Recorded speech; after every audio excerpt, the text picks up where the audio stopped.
In this video, I will walk you through configuring a connection to a ROC 809 flow computer with the Fisher ROC Plus Ethernet driver and top server. Any differences in configuration between the ROC Plus driver and other drivers in the Fisher ROC Suite are minimal, so this video is broadly applicable to those other drivers for most aspects of the configuration. ROCs are common in the oil and gas industry for electronic flow measurement of both gas and liquids throughout the various stages of collection, distribution, and transport of oil and gas. I will cover the channel and device setup, including EFM settings, give a summary of the settings that will be encountered, and when it is appropriate to change them from the default values. So I have my top server configuration open here. The first step in configuring a connection to a ROC device from top server is to create a channel. So I'm going to click to add a channel. Now, channel in top server represents a communication link between the PC running top server to the device. In the case of the Fisher ROC Ethernet driver, the channel represents the socket connection over which Ethernet communications will occur. With any of the ROC serial drivers, you would specify the serial COM parameters or to use Ethernet encapsulation.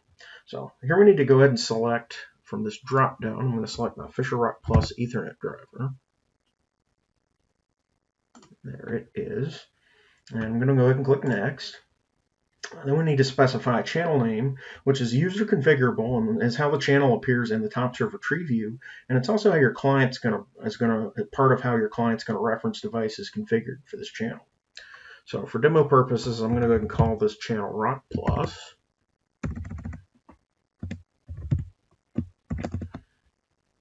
I'm going to go ahead and click Next. And here's where we choose whether or not this channel should be included in a virtual network. So a virtual network allows a channel to be serialized, similar to a situation where you might have multiple serial devices on a single channel. And we're going to go round robin and pull each of those devices one at a time. So virtual networks are useful for remote radio communications, where you might have multiple different protocols at a remote site. So you can choose to assign this channel to a variety of different virtual networks up through 50 virtual networks are supported. You have when you assign a device to a virtual network, you have a setting called transactions per cycle that specifies the number of single read-write transactions that can occur on that channel. When a channel is given the opportunity to communicate, this number of transactions is attempted. But for the purposes of this demo, we're going to go ahead and leave virtual network set to none and go ahead and click Next. Now we need to select which network adapter the top server should use for communications.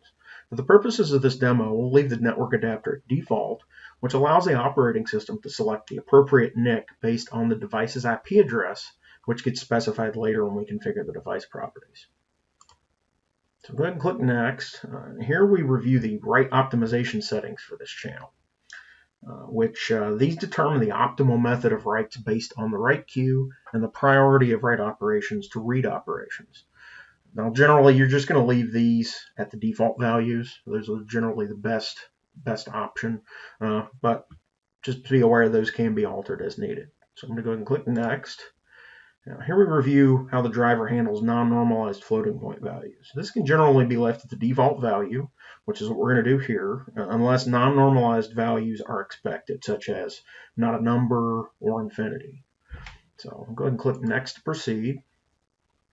Now here an inter-device delay can be configured if desired. This setting determines whether the channel will pause after receiving data from a device before switching to the next device on the channel, and will specify how many milliseconds this pause should be. This setting can be particularly useful in telemetry scenarios if the radio requires time between requests. For this demo, we'll leave the inter-device delay at 0 and go ahead and click Next. Now the last dialog, as you can see here, summarizes the selected channel settings. I'm just going to resize this so that we can see them all without having to scroll.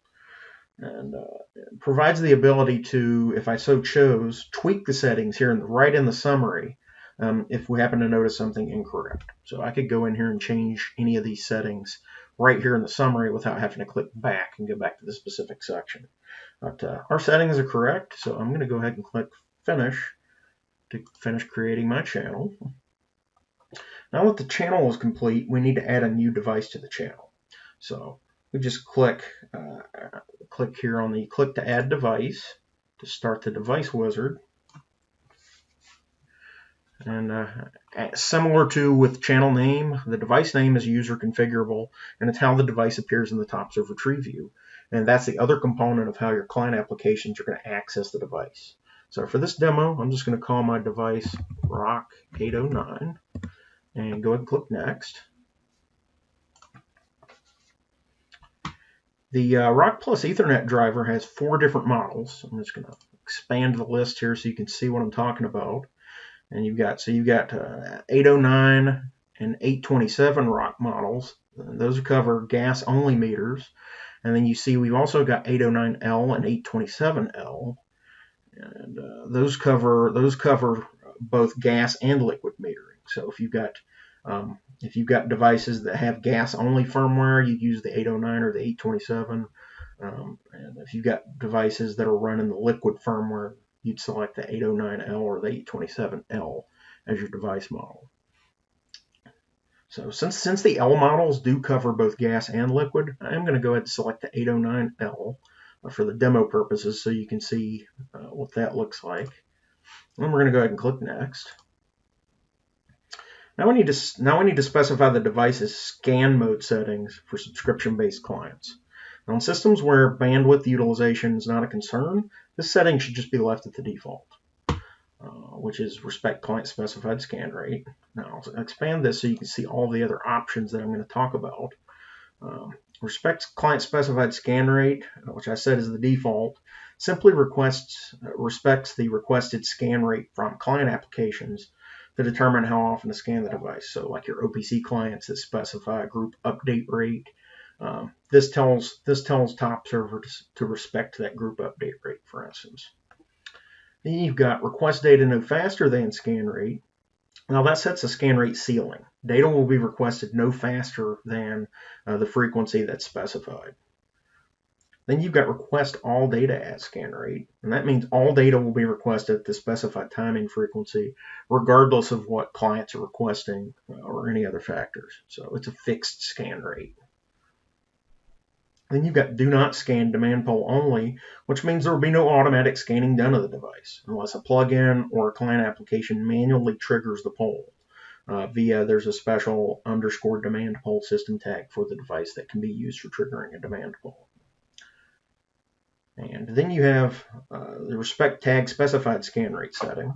Now that respects the scan rate that's defined at the individual tag level, and that's only going to be applicable when you're defining actual static tags in the top server configuration. So if you don't have any static tags defined in your device, you wouldn't want to set your scan mode to respect tag specified scan rate, because you would never have any communications happening with your device if that were the case. So for our purposes, we're going to go ahead and leave the scan mode at the default of respect client specified scan rate and click Next. Now your timing settings should be set appropriately based on the type of connection and the level of congestion on the network. These can generally be left at the default to get started, and I'm going to expand that so that we can see everything. You can typically leave these at the defaults to get started, and then you can increase or decrease the individual settings as needed. Once you start communicating, if you see that something needs to be slower or faster, you can change these timing settings. For instance, with the connect timeout setting, for instance, if you're seeing a lot of connection timeouts to the device, then you may want to increase the connect timeout to give the device more time to accept the socket connection top server's making to it. If you're connected, like if you've made your socket connection, but you're seeing a lot of timeout waiting for response to your requests in your top server event log, you may need to increase the request timeout that you can see here to give your device more time to respond to the requests it's receiving from top server. The goal is to have the time and settings as low as possible while still maintaining successful communications. This allows the driver to detect actual communications issues more quickly. You see at the bottom here, you can also specify an inter-request delay, which inserts a delay between requests to the device. This can be useful for slower devices where it's necessary to give the device a little more time between requests to prevent overloading the device. Now, for our purposes, we're going to go ahead and maintain the defaults for our timings and go ahead and click Next. Now, the auto demotion settings determine whether unresponsive devices will be taken out of the polling cycle for a specified period of time. So go ahead and enable that just so you can see the other settings in place here. Now, in situations where multiple devices are configured under a single channel, that's normally going to be a situation for telemetry or multi-drop serial scenarios. It's recommended to enable auto demotion, as I've done here. Discard write requests, as you've seen there. If you don't enable that, otherwise write requests are going to override the auto demotion period and attempt a connection immediately anyway, even though it's supposed to be demoted. Since devices under a channel are treated sequentially, enabling auto demotion will prevent a device that's down, that's not successfully able to be communicated with, from repeatedly slowing down your communications with other devices that are on that channel. That's the purpose of auto demotion. Now, for our purposes, since there is only the one device on the channel, I'm going to go ahead and set that back to the default of disabled. And we're going to go ahead and click next. Now, here we specify the automatic tag generation settings. Namely, if and when the tag database will be created, how previously generated tags will be handled, and if tags should be included in a specified parent tag group. So by default, we're going to not generate on startup, if there are any duplicate tags, we'll delete those on creation so that you don't end up with a bunch of duplicate tags in your tag database.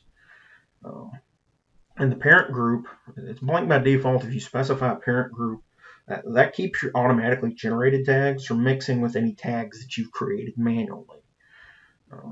So for our purposes, we're going to go ahead and leave these settings at the default because we don't want our tag database to just be generated on startup. We want to kind of handle that ourselves once we finish configuration. So I'm going to go ahead and click next.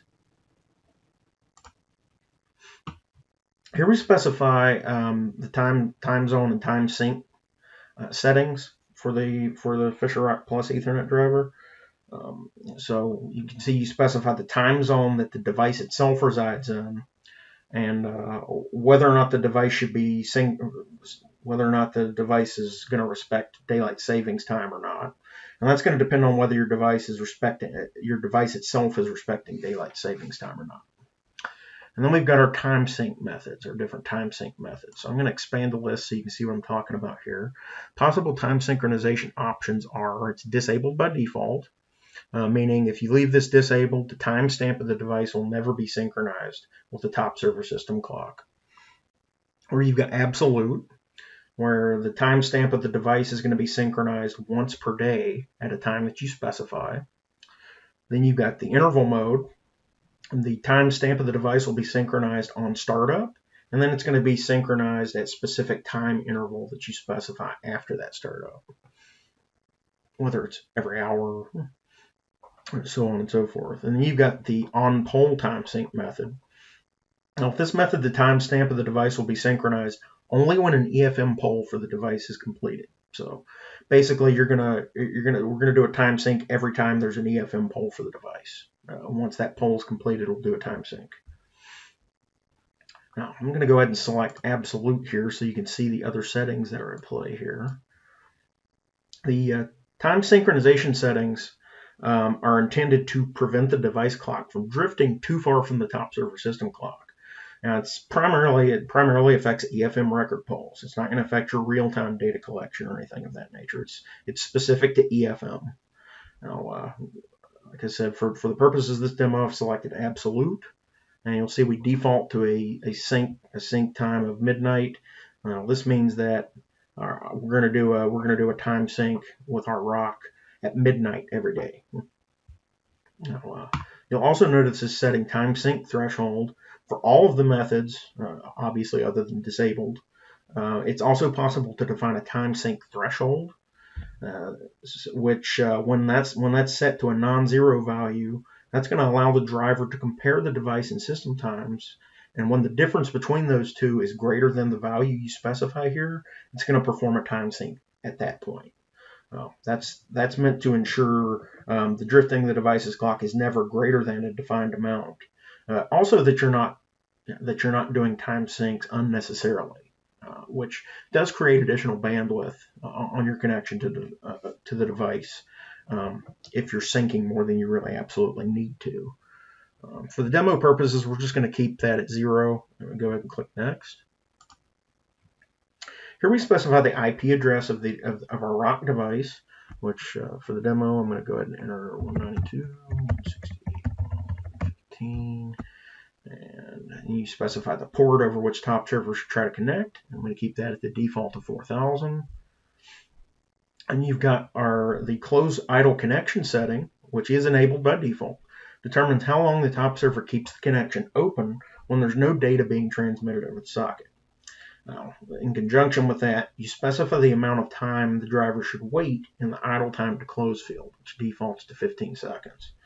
Now, we're going to keep these at the defaults and go ahead and click Next. Now, you'll recall the section about automatic tag generation behavior that we saw earlier. The driver can automatically generate a tag database for real-time data collection, either online directly from the device, which is the default, or offline. And I'll go ahead and select that so you can see what that looks like.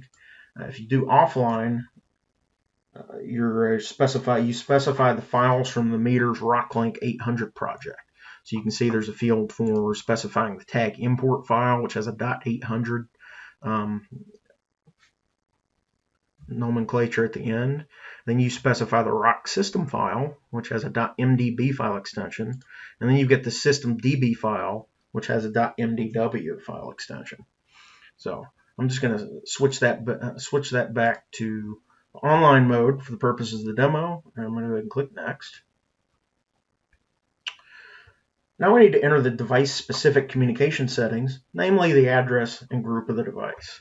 So you'll see here we got the device address, and this should correspond to the device number of your ROC device that the top server is trying to communicate with. And you've got your device group, which should correspond to the group number of your ROC device that we're trying to communicate with. Then you specify a host address. Now this is the actual device number of top server itself that's used in communications with your ROC device. And the host group, similar to the device group, this is the group number of the top server itself that will be used in communications with ROC devices. And generally, we see the host address and host group left at the defaults. I'm going to leave my device address and my device group at the defaults of 240, corresponding to the actual device's address and group that I want to connect to. And last but not least, in this section, we have the use opcode 180 for read request setting. Now, opcode 180 should be enabled to optimize communications in circumstances where a small number of parameters are being used for each point type. When it's left at the default of no, the top server is going to utilize opcode 167, and it's going to read entire logical addresses in one transaction. So if you don't need all of the parameters that are part of a point type, then you're going to be requesting more data than you need at that point, which can use additional bandwidth. When you're in doubt, though, it's usually best to leave this at the default of no, which is what I'm going to do here. I'm going to go ahead and click Next. And this section is where we specify the operator identification credentials the top server will use when initiating connections to your ROC device. So you've got a username here, and this sets the authorized account identity. This field requires 3 characters that match those set in the device configuration, which generally defaults to the letters LOI, which is what I'm going to leave that at the default here. And password is the top server is going to use the password that you specify here when authenticating with your ROC device. And password should be, if your device has a password assigned, it's going to be 4 numeric characters that match those in your device configuration is what you would specify here. And then we've got our enable access level, which is set to no by default. If you set access level to yes, then this parameter, I'm going to set it to yes just so you see what I'm talking about. When you set it to yes, then you've got the access level parameter here that specifies the access level we should use. That means your ROC Plus device has access levels defined and this is where you tell the driver which access level to use when communicating with the device. That's going to be a value of 0 to 5. So the default setting is no, and that's the recommended setting unless you know you need to specify an access level for your specific ROC device. So I'm going to keep these defaults and go ahead and click Next. Now we can review the device settings in the summary, similar to what we had with our channel configuration earlier. I'm just going to expand this out a little bit. And you can review all of your settings that we've just specified here for correctness. And you'll see in bold it has settings that I changed from the defaults. Everything that's not bold is set are all default settings. So you can see for the most part you can leave a lot of your settings at the defaults. Now one setting you'll notice here at the bottom is the clear cache on next upload setting, which we actually didn't see in any of the prior dialogues. So I just want to briefly touch on that before we finish our device. It's set to no, and when you set this to yes, the top server will clear all EFM data retrieved from the device up to this point and reset the EFM pointer files for the device. Now, the pointer files are what's used by the driver to track the EFM load progress so that we don't go back and re-download data that we've already downloaded. Now, all EFM data, when you clear the cache, then the next time we do an EFM poll of your device, all data is going to be repulled from the device at that point, after which point this setting toggles back to no. So that's not going to happen every time. It's one of those, you do it as needed. So some use cases for clearing the cache are if you're doing testing, or if you found some issues, some incongruities with the data and you just want to do a fresh repull, or in situations where you just need to re-request the entire EFM archive from the device for some reason. That's how you do that. You go ahead and set this to yes to clear the cache, and we'll repull everything from the device. So we're good to go here. We're going to go ahead and click Finish to create our device. Now you'll notice here in the tree view, we now have 3 additional configuration sections under our new ROC device, and that correspond to the actual EFM meters in the ROC. So we've got a group for gas orifice EFM meters, gas turbine EFM meters, and liquid turbine EFM meters. Now remember, we selected the ROC 809L device model, which is why we have that liquid turbine option. Now, the options you see here might be slightly different depending on which specific ROC driver and device model you've selected. So like I said, we selected the ROC 809L model, which supports liquid firmware. So we have this liquid turbine group, whereas if we just selected the straight ROC 809 model without support for the liquid firmware, we would only have the gas orifice and the gas turbine. So just a little bit of information for you here. The total number of meters for the gas groups is 12 combined. That's supported by the drivers. So any combination of gas orifice or gas turbines up to 12 meters total is supported by the driver. And for the liquid turbine meters, we support up to 6 of those in a single ROC. Now, since the configuration is identical regardless of meter type, I'm going to go ahead and just configure a gas orifice meter. So I highlight my gas orifice EFM group here, and I'm going to go up to the toolbar and I'm going to click my new meter button. So here's my property editor for adding a new meter. We just need to specify the properties for this EFM meter for our ROC 809. And our name, each meter has to be assigned a unique name which identifies the meter in the configuration. So I'm just going to call this meter 1. You can also specify an optional description that allow you to give a little more information about what this particular EFM meter is actually doing. Just leave that to default to blank. Now the driver that you see here is not editable. Basically, it displays this so that you can confirm that the meter you're configuring on this device is using the listed driver, which is the Fisher ROC Plus Ethernet in our case. And last but not least is the non-meter events setting, which is set to yes by default, which means this meter is going to receive any non-meter events from the ROC device. Now, if you set this to no, that's going to cause this particular meter to ignore any non-meter events that are received from the ROC device. So I'm going to go ahead and click OK to finish configuring our meter. Now, one thing it's important to remember is to make sure that if you have more than one EFM meter in your ROC and you're configuring Top Server to collect all the EFM data from those multiple meters, it's important that you have the meter order in this EFM meter list correct so that it matches the order of those meters in your ROC Link 800 configuration software. So just to show you what I mean, I'm going to go ahead and just quickly configure another gas orifice meter so I have more than one in here. I'm just going to call this one meter 2. And I'm just going to keep the defaults on everything else and click OK. And actually, to make it to make it a little more demonstrative, I'm going to go ahead and add a third meter so that we have a grouping here. I'm just going to call this one meter 3 and accept the defaults. So now you see I've got meter 1, 2, and 3 in that order.